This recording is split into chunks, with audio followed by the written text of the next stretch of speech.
Most people believe kindness is a virtue that leads to success, but business data reveals the opposite pattern. The most successful people in corporate hierarchies consistently score lower on agreeableness tests. This isn't coincidence, it's design. Society teaches you to be polite, to consider others' feelings, to avoid conflict.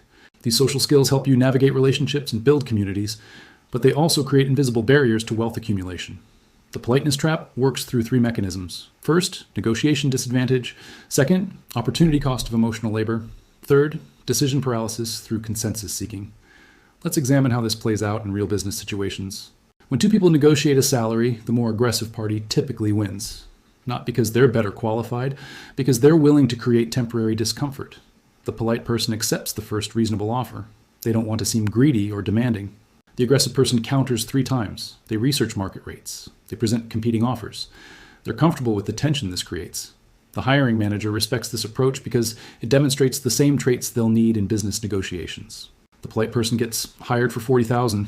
The aggressive person gets hired for $60,000. Same job, same qualifications, $20,000 annual difference.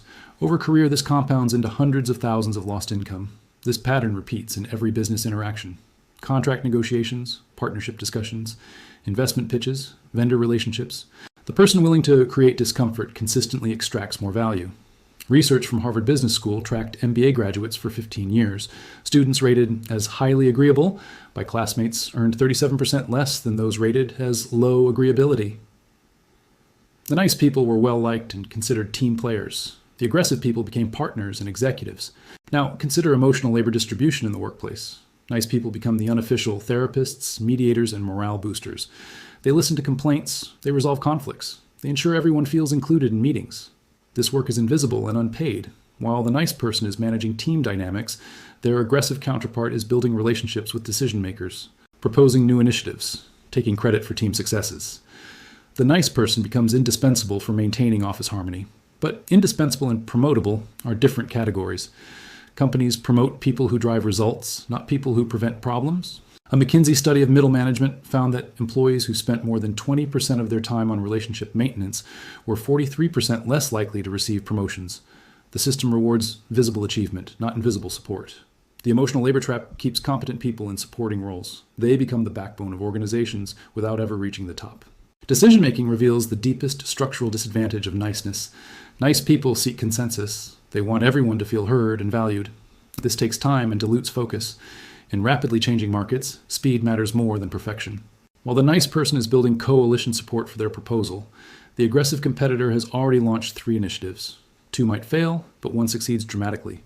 The nice person's consensus-driven approach produces better long-term outcomes with higher team satisfaction.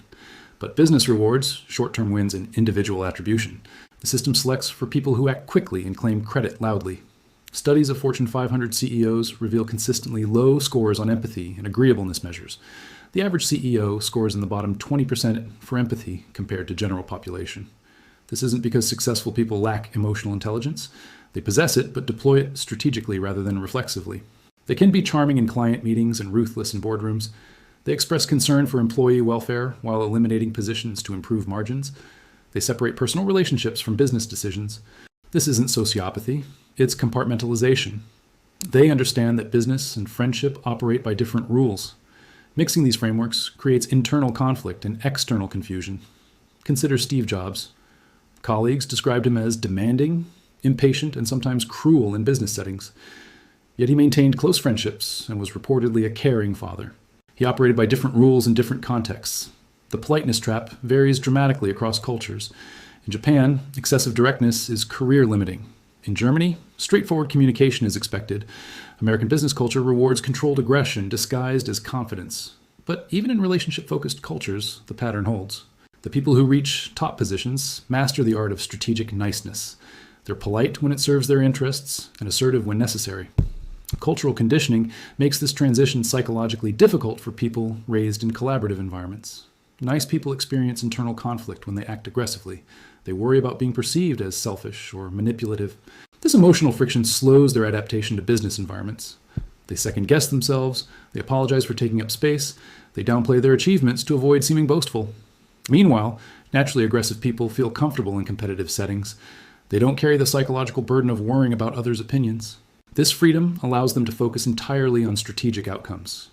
The gender dimension adds complexity.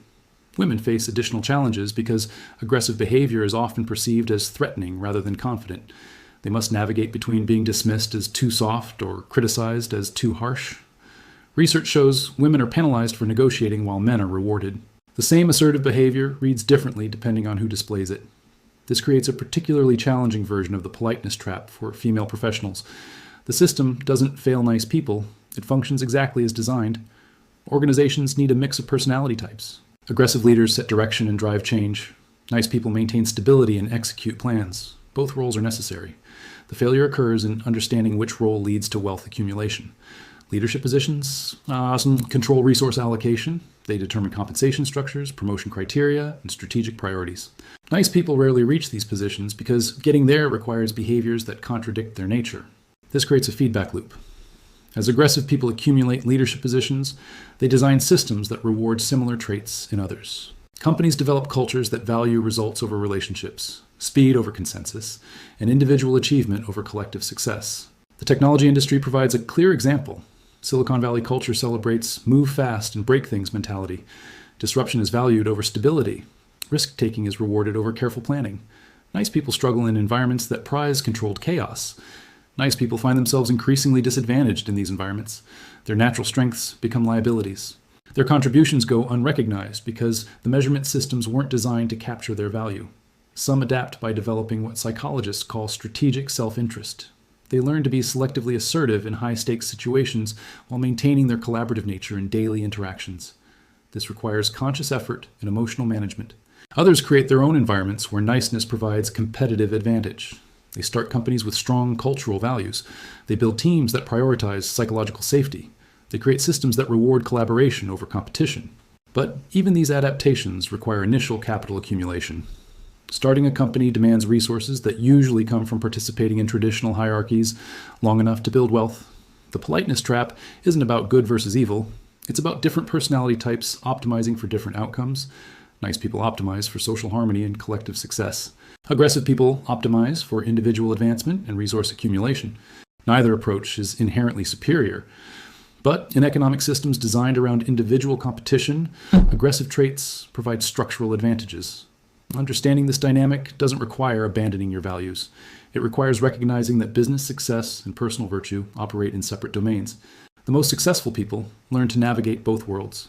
They develop situational awareness about when to deploy different behavioral strategies. They can be genuinely caring in personal relationships while remaining strategically focused in business contexts. This isn't deception, it's adaptation to different environmental requirements. Just as you dress differently for the beach versus the boardroom, you can behave differently in collaborative versus competitive contexts. The choice becomes whether to accept the trade-offs of maintaining consistent niceness across all domains, or to develop situation-specific behaviors that align with your economic objectives. The system won't change to accommodate nice people, but understanding how it works allows you to make informed decisions about where to compete and where to cooperate. The politeness trap explains why many talented, hardworking people remain financially limited despite their contributions. It's not a character flaw, it's a strategic mismatch between personality traits and environmental requirements. Recognition of this pattern provides the first step toward conscious choice about how to navigate professional environments while maintaining personal integrity.